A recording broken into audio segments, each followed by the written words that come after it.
రాయల్లే నా ముందు కుదురుగా కూర్చుంటే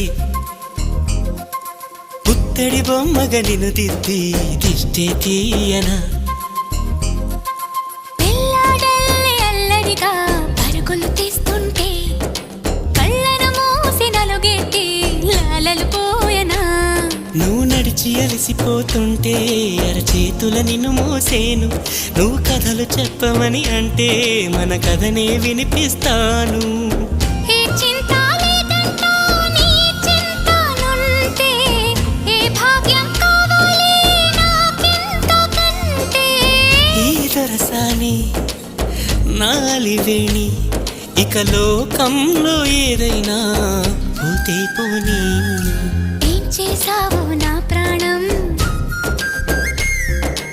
ఏదేమైనా జీవితమే